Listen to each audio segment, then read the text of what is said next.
Thank you so much for coming, guys. Really Thank you, Matthew. nice to see you. You look great. You look happy. Oh, no, man, you look great. It's been like 5 years since I saw you last time in Warsaw. So, what are your memories from this time? I just have a good feeling to be here again, and just the main memories of just good people. We were not here for very long last time. This time we've had more chance to look around and meet people and explore. So you get some time to explore the city. And it's been amazing, and it makes me feel very excited for the concert. I had time to explore the river and meet some people and listen to some street performers and go and look at some Chopin buildings and things like that. There was this girl near our hotel. She was singing around midnight last night, and it just sounded wonderful. Maybe she stepped by to the concert. I hope so.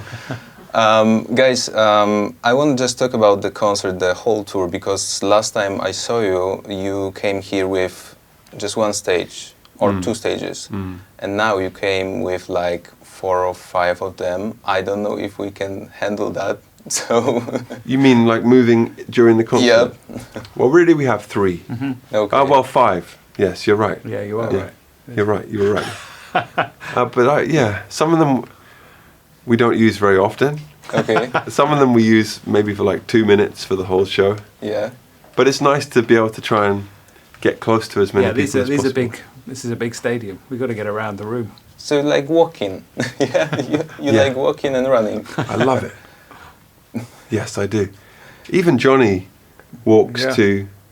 You hit 4 of those stages, don't you? Yeah. Oh my God. The sustainability about the whole tour is amazing, I guess. Is it like every man on the stadium can like make power for the concert?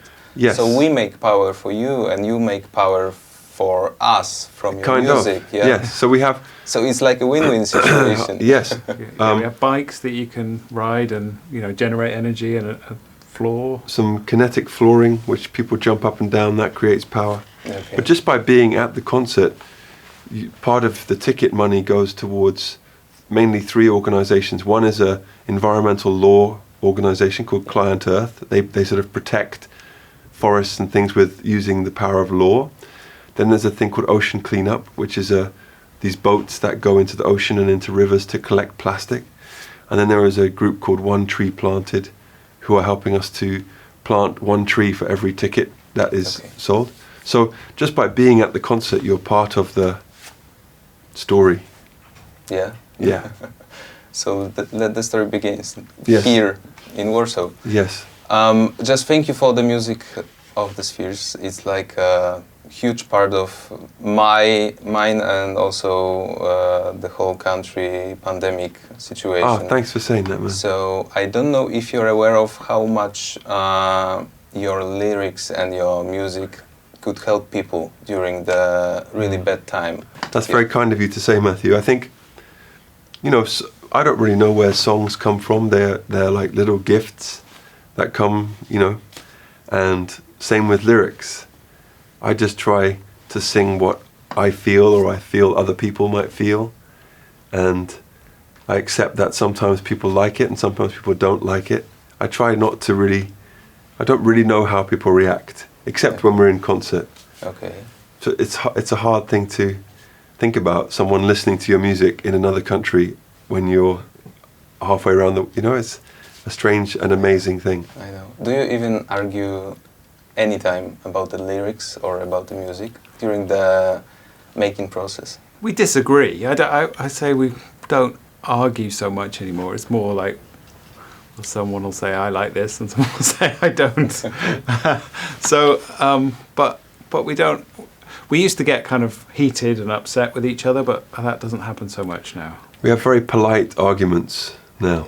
Yeah. When you see like a communist leader and a leader from the West, whatever, having a meeting with the flags and the chairs and the water, and they being friendly, but it's also a little bit tension. Yeah. That's how we make decisions now. Right. Okay. Very diplomatic. I just want like to this, like, okay, let's agree. You can have 2 choruses, and I'll have one solo and a middle 8. And a middle 8. It's so good to see you, both of you, because it's also really nice friendship of you, like 26 years, 28? Yes. 26 years. Do you remember any specific situation or funny stuff you can tell about yourself? About myself or about Jonny? About Jonny and Jonny about you. Well, Jonny... From the college. Oh, yeah. Jonny actually saved our band. I'll tell you the story. Oh my God. Because I was going on a date with a person and it did not go very well. Okay. It was a disaster. That wasn't Jonny. It was not Jonny. Okay. And she came to this flat where we lived. It was a real, like a terrible place. It was dirty and awful. And the only thing that saved the day is that Jonny made some food. It wasn't for that us. nice. Well, it was good, man. And then she left. She went to her home, because she did not like me at all. Or the food. And then I started working on a song that became a song called Panic, which became a song called Don't Panic, which became on our first album. And I feel like if Jonny hadn't made that evening okay, I would have maybe killed myself. Not really, but... Oh my God.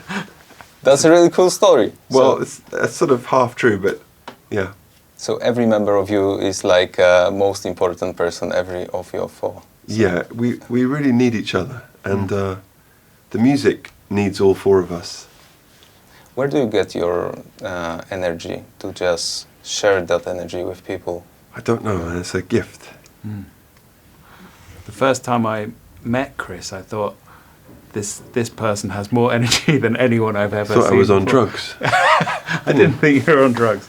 Lots of some people. But I really thought, it was sort of, And then when we played music together for the first time, I thought, oh, this is way better than I imagined this could be. And I don't think you didn't say it, but I think you I could feel you thinking, I want to spend the rest of my life with you. Certainly the next 6 years or so. I felt that, and I felt the same way. So you know each other like 28 years or more. 20, yeah. There was a time you used to play in a small pub, like for 10 people, Yes. and now you're playing for thousands of them. Do you even dream about something more now? Of course. Yeah. Not as a musician, as a human being. Yes, well, it's all the same thing. I think that we feel more than ever how lucky we are to play music, how lucky we are to be pretty free to travel around to many different countries, how lucky we are that we can sing what we like and say what we like, and we have these big gatherings of people and they are pretty free.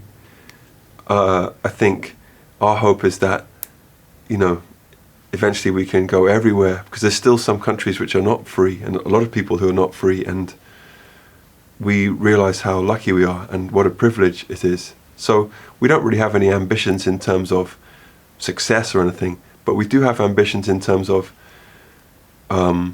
communicating with as many different kinds of people as possible to understand that we're not very different at all. Amen. Yeah. Yeah. That's very well said. That's the role of music, I think. Yeah. People love Beyonce in China, and they love Beyonce in Argentina, and they love Beyonce in Hawaii. And you can all agree on that.